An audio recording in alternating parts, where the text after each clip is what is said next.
जय हिंद दोस्तों। आज हम लोग पियाजे के संज्ञानात्मक विकास के सिद्धांत के बारे में जानेंगे, जो बहुत ही इम्पोर्टेंट है।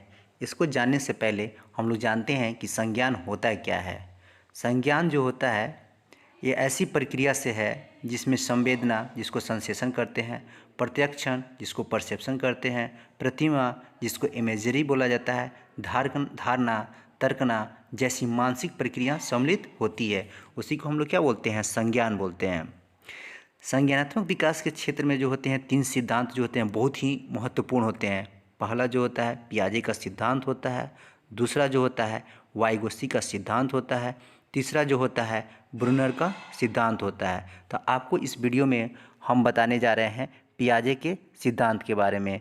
तो पहले है पियाजे का संज्ञानात्मक विकास का सिद्धांत, फिर इसके नेक्स्ट वीडियो में हम लोग जानेंगे वाइगोत्स्की का सिद्धांत, और उसके अगले वीडियो में जानेंगे हम लोग ब्रूनर का सिद्धांत। तो आइए हम लोग जानते हैं पियाजे के संज्ञानात्मक विकास के सिद्धांत के बारे में। पियाजे का संज्ञानात्मक विकास का सिद्धांत।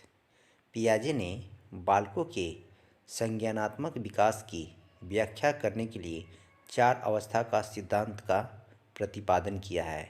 यानी जो पियाजे साहब हैं वो संज्ञानात्मक विकास की व्याख्या करने के लिए कितने अवस्था का सिद्धांत का प्रतिपादन किया है? 4 अवस्था। इस सिद्धांत में पियाजे के संज्ञानात्मक विकास की व्याख्या निम्नलिखित 4 अवस्थाओं में की है। यानी 4 अवस्था इन्होंने दिया है। वो कौन कौन सा है अब हम लोग जानते हैं। क्लियर? उस 4 अवस्थाओं में पहला है संवेदी पेशीय अवस्था, दूसरा है प्राक संक्रियात्मक अवस्था, तीसरा है ठोस संक्रिया की अवस्था, चौथा है औपचारिक संक्रिया की अवस्था। यानी उन्होंने जो 4 अवस्था दिया है उनके यह इस प्रकार नाम है। क्लियर? अब हम बारी बारी से चारों जो अवस्था है उसके बारे में हम जानेंगे।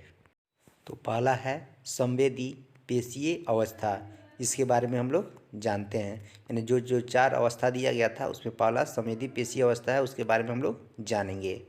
कह रहा है यह अवस्था जन्म से 2 साल तक की होती है। यानी जो संवेदी पेशीय अवस्था होता है वो क्या होता है? जन्म से लेकर 2 साल तक की होती है। इस अवस्था में शिशुओं में शारीरिक रूप से चीज़ों को इधर उधर करना, यानी जो वस्तु रहता है इधर से उधर पटकता है, इधर से उधर करता है।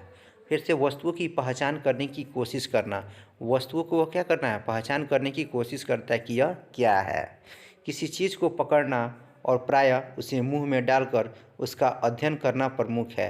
यानी देखिएगा जो बच्चा होता है 0 से लेकर 2 साल, वो क्या करता है? किसी चीज़ को पकड़ने का कोशिश करता है, और क्या करता है? वो हमेशा वो कुछ भी पकड़ेगा तो क्या करेगा? मुँह में वह डाल लेगा। पियाजे के अनुसार इस अवस्था में शिशु का विकास 6 उप अवस्थाओं से होकर गुजरता है।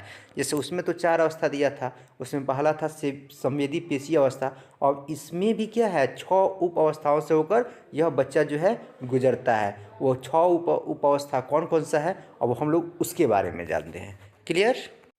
वो 6 उप अवस्थाओं में पहला है प्रतिवर्त क्रियाओं की अवस्था, दूसरा है प्रमुख वृत्तीय प्रतिक्रियाओं की अवस्था, तीसरा है गौण वृत्तीय प्रतिक्रियाओं की अवस्था, चौथा है गौण स्कीमेटा के समन्वय की अवस्था, पांचवा है तृतीय वृत्तीय प्रतिक्रियाओं की अवस्था, और लास्ट में 6 नंबर जो है मानसिक संयोग द्वारा नए साधनों की खोज की अवस्था।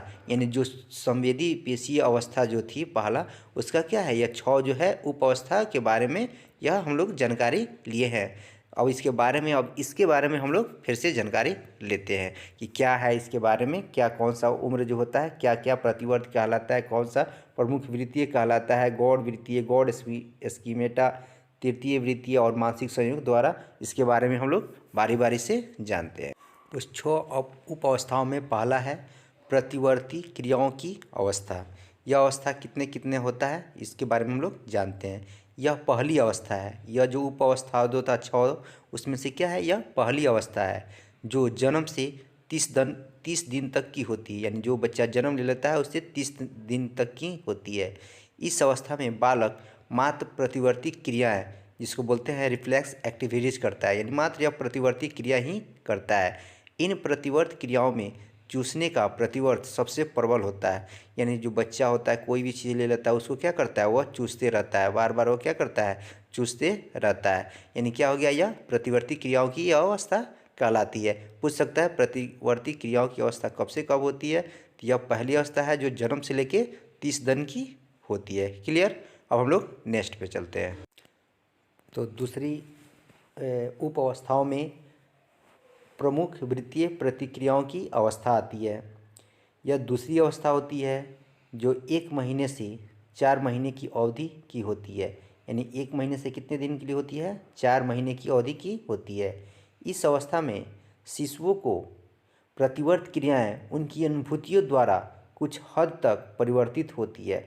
यानी जो बच्चा जो था पहला वाला वो क्या करता था, चूसने की क्रिया ज़्यादा करता था, प्रतिवर्त करता था। लेकिन इस बार में जो है 1 महीने से 4 महीने तक वो उसका अनुभूति करता है कि वह क्या कर जाता है, कुछ वह बदल जाता है, दोहराई जाती है और एक दूसरे के साथ अधिक समन्वित हो जाती है। यानी क्या है, यानी कौन सा चीज़ अपने उसको चूसने में अच्छा लगता है तो चूसना चाहिए और क्या नहीं चूसना चाहिए। जिसमें पहले अवस्था में क्या था, वो बार बार उसी चीज़ को कोई भी वस्तु पकड़ता था तो वह क्या करता था, चूसते रहता था। लेकिन कुछ यानी जैसे दूसरा अवस्था में जाता है, प्रमुख वृत्तीय अवस्था में, तो वह क्या करता है, उसकी वह अनुभूति करता है और कुछ तक वह परिवर्तित हो जाती है।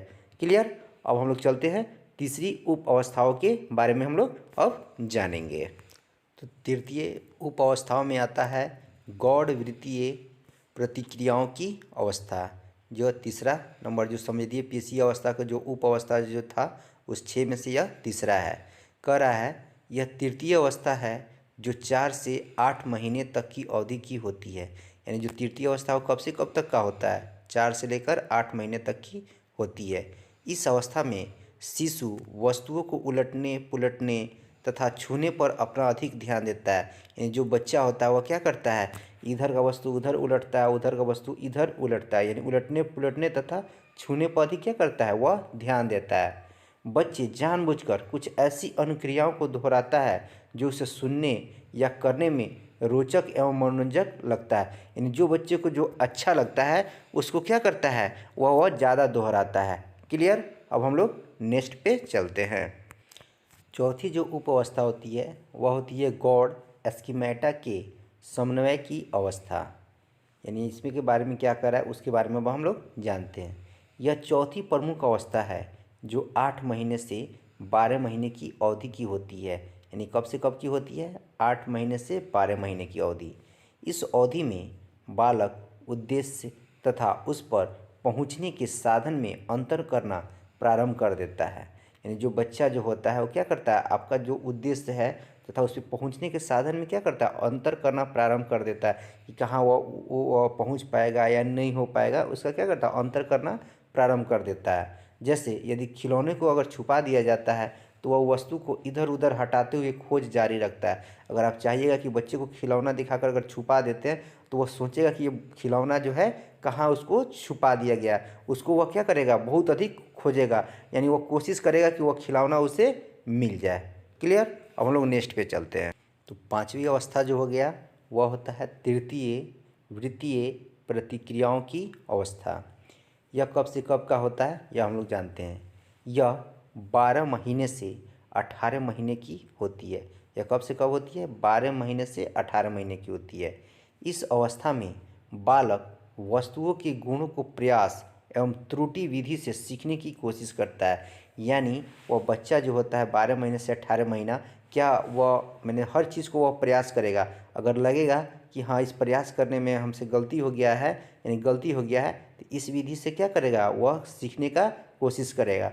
जैसे क्या हो गया, अगर वह कोई लैंप जल रहा है, अगर उसको छुएगा, लालटेन जल रहा है तो वह गर्म रहेगा तो क्या करेगा, अगले बार से वह क्या करेगा, नहीं छुएगा, उससे वह डर जाएगा। यानी क्या हो गया है, ट्रायल एंड एरर मेथड भी कहा जाता है। जिससे उसको हानि लगेगा उस चीज़ को वह क्या कर जाएगा, वो सीख उससे ले लेगा कि नहीं यह चीज़ हमें नहीं करना है। तो उसी को बोलते हैं तृतीय वृत्तीय प्रतिक्रियाओं की अवस्था, जिसको ट्रायल एंड एरर मेथड भी तरीके से सीखा जाता है। पूछ सकता है कब वो किस उप अवस्था में आता है, तो वह तृतीय वृत्तीय प्रतिक्रियाओं की अवस्था में आता है। क्लियर। अब हम लोग नेक्स्ट के बारे में चलते हैं, जानते हैं।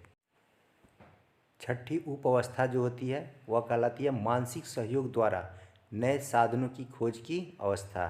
यानी संवेदी पेशीय अवस्था की जो छठी उप अवस्था होती है वह क्या होता है, यही होती है। यह अंतिम अवस्था है जो 18 महीने से 24 महीने की अवधि तक की होती है। यानी यह जो होती है 18 महीने से लेकर 24 महीने तक की होती है। यह ऐसी अवस्था है जिसमें बालक वस्तु के बारे में चिंतन प्रारंभ कर देता है। यानी इसमें बच्चा जो होता है वस्तु के बारे में क्या करता है, चिंतन प्रारंभ कर देता है।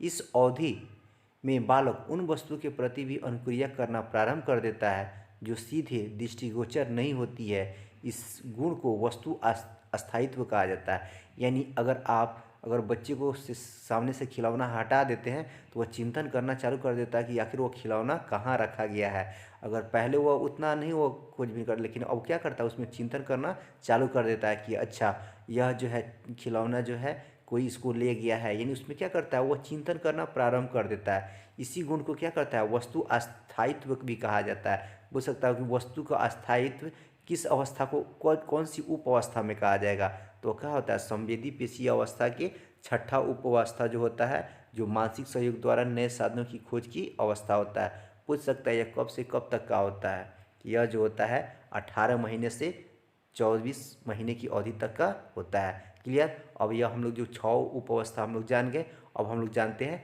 नेक्स्ट के बारे में। यह जो था संवेदी पेशीय अवस्था का जो 6 उप अवस्था था, हम लोग बारी बारी से इसके बारे में जाने। ये बहुत मेहनत से वीडियो बनाया जा रहा है, इसको अपने दोस्तों को भी शेयर किया कीजिए, क्योंकि कहा जाता है कि जो अपने ज्ञान जो होता है दूसरों को भी देने से क्या होता है, अपना भी लाभ होता है और दोस्तों को भी फ़ायदा होता है। जब आपको दोस्तों को फ़ायदा होगा तो आपका नाम जरूर लेगा कि हाँ हमें अपने दोस्तों के माध्यम से यह जानकारी हमें प्राप्त हुई। तो हम लोग चलते हैं नेक्स्ट के बारे में जानते हैं। अब पियाजे के संज्ञानात्मक विकास के सिद्धांत में 4 अवस्थाओं के बारे में कहा गया था। तो पहला तो हम लोग जान गए संवेदी पेशीय अवस्था। अब दूसरे के बारे में जानते हैं। तो दूसरे में बोल रहा है प्राक संक्रियात्मक अवस्था। यानी पहला संवेदी पेशीय अवस्था था, दूसरा प्राक संक्रियात्मक अवस्था है। इसके बारे में हम लोग जानते हैं। यह अवस्था 2 से 7 साल तक की होती है। यानी कब से कब होती है, 2 से लेकर 7 साल तक की होती है। अर्थात प्रारंभिक बाल्यावस्था। इस अवस्था को पियाजे ने 2 भागों में बांटा है।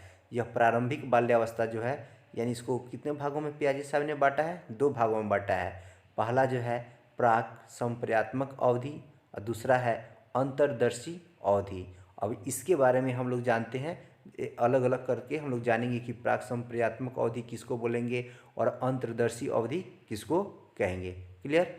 तुम लोग पहला नंबर जानते हैं प्राक संप्रत्यात्मक अवधि। यह कब से कब तक का अवधि का होता है। यह अवधि 2 से 4 साल की होती है। इस अवस्था में बालक सूचकता विकसित कर लेता है। यानी जो सूचकता होता है उसको क्या कर लेता है, वह विकसित कर लेता है।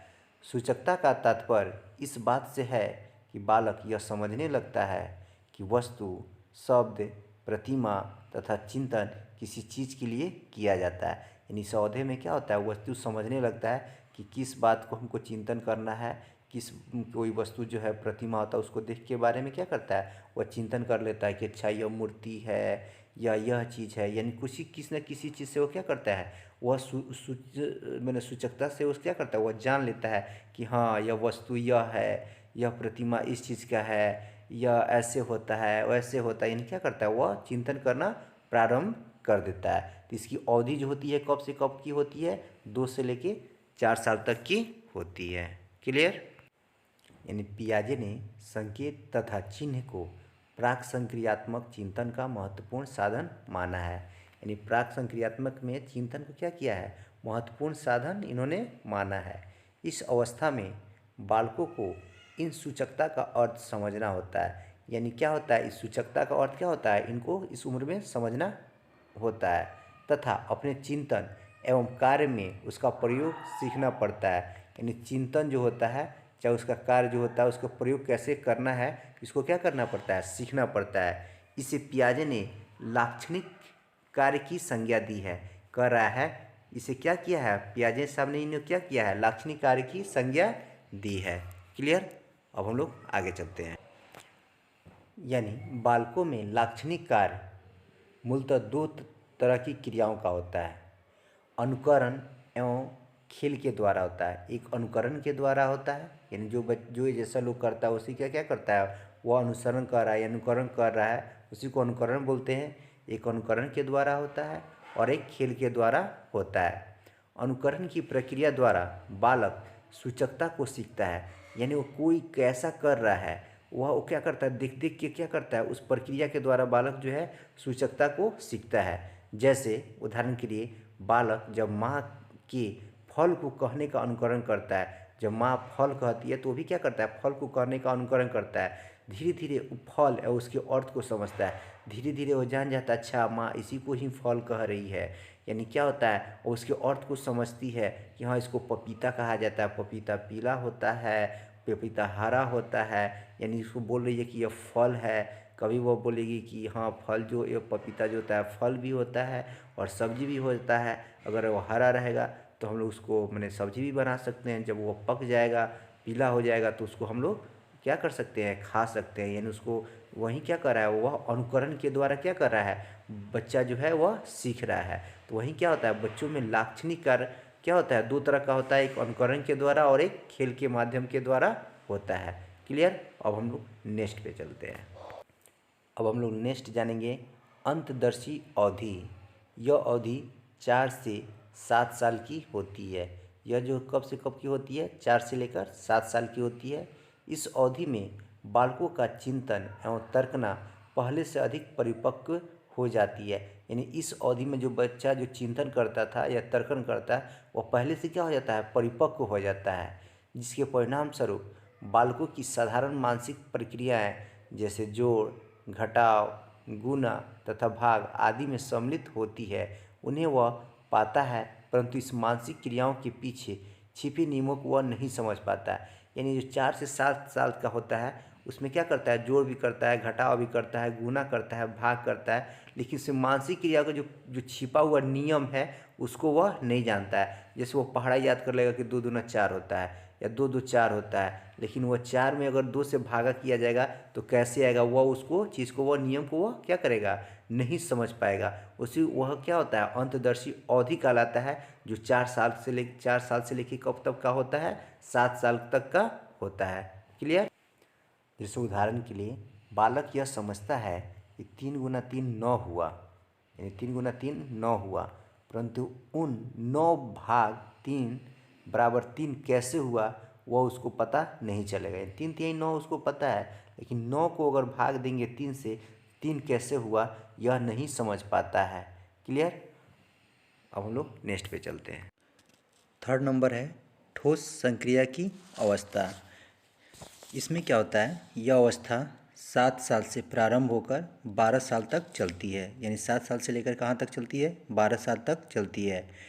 इस अवस्था की विशेषता यह है कि बालक ठोस वस्तुओं के आधार पर आसानी से मानसिक संक्रियाएं करके समस्या का समाधान कर लेता है। यानी कैसे क्या हुआ उसका यह क्या करता है, वह मानसिक संक्रिया करके समस्या का समाधान कर लेता है। जैसे 3 गुना 3 9 हुआ, तथा अगर 9 में 3 से भाग देते हैं तो वह 3 होगा, यह समझ क्या कर लेता है, यह विकसित कर लेता है। ये किस अवस्था में होता है, ठोस संक्रिया की अवस्था में होता है, जो कब से कब तक का होता है, जो यह अवस्था जो होता है 7 साल से प्रारंभ होकर कब तक होता है, 12 साल तक चलता है। क्लियर। इस अवस्था में बालकों में 3 महत्वपूर्ण संप्रत्यय विकसित हो जाते हैं। कौन कौन सा है, संरक्षण, संबंध तथा वर्गीकरण। यानी 3 जो महत्वपूर्ण जो संप्रत्यय होता है वह क्या हो जाता है, विकसित हो जाता है। इस अवस्था में बालक तरल, लंबाई, भार तथा तत्व के संरक्षण से संबंधित समस्याओं का समाधान कर पाता है। यानी तरल जो हो गया, लंबाई हो गया, कौन छोटा है कौन बड़ा है, किसका भार ज़्यादा है किसका कम है, तत्व के संरक्षण से संबंधित क्या करता है, वह समाधान कर पाता है। वे क्रमिक संबंधों से संबंधित समस्याओं का भी समाधान करते पाया जाता है। यानी जो भी क्रमिक संबंध होता है उससे वह समस्याओं को क्या कर देता है, वह समाधान कर पाता है। क्लियर। तब हम लोग चलते हैं लास्ट जो होता है औपचारिक संक्रिया की अवस्था, उसके बारे में अब हम लोग जानेंगे। यानी अब लास्ट हम लोग जानेंगे औपचारिक संक्रिया की अवस्था, जो पियाजे के संज्ञानात्मक विकास के सिद्धांत की क्या था, यह जो था प्रतिपादन जो किया था वह चौथी अवस्था है। तब इसके बारे में हम लोग जानते हैं। यह अवस्था 11 साल से प्रारंभ होकर वयस्कावस्था तक चलती है, यानी 11 से लेकर क्या करता है, वयस्कावस्था तक चलती है। इस अवस्था में किशोरों का चिंतन अधिक लचीला तथा प्रभावी हो जाता है। यह जो क्या होता है, बहुत अधिक चिंतन अधिक लचीला हो जाता है और प्रभावी भी हो जाता है। उसके चिंतन में पूर्ण क्रमबद्धता आ जाती है, यानी उसके चिंतन में क्या होता है, वो क्रमबद्ध क्या कर देता है, वह क्रमबद्धता आ जाती है। क्लियर। इस अवस्था में बालकों के चिंतन में वस्तुनिष्ठता तथा वास्तविकता की भूमिका अधिक बढ़ जाती है, यानी जो वस्तुनिष्ठता होता है, जो वास्तविकता होता है, इसकी भूमिका क्या हो जाती है, बहुत अधिक बढ़ जाती है। अर्थात बालकों में विकेंद्रण पूर्णतः विकसित हो जाता है, यानी इस अवस्था में क्या हो जाता है, जो विकेंद्रण होता है यानी पूर्णतः क्या हो जाता है, विकसित हो जाता है। क्लियर। यह जो अवस्था होती है औपचारिक संक्रिया की अवस्था, इस अवस्था में क्या होता है, किशोरों की शिक्षा के स्तर से सीधे प्रभावित होते हैं, यानी जो किशोरों की जो शिक्षा का स्तर होता है इससे क्या होता है, सीधे प्रभावित हो जाता है। तो यह जो 4 अवस्था थी, जो संवेदी पेशीय अवस्था थी, प्राक संक्रियात्मक अवस्था थी, ठोस संक्रिया की अवस्था थी, औपचारिक संक्रिया की अवस्था है, चारों अवस्था क्या किया हमने अपने तरफ से पूरा समझाने का कोशिश किया है। आशा करता हूँ कि आपको ये समझ में आ गया होगा, या अगर आपको समझ में आ गया है तो अपने दोस्तों को शेयर कीजिए, लाइक कीजिए, सब्सक्राइब कीजिए। धन्यवाद। जय हिंद, जय भारत।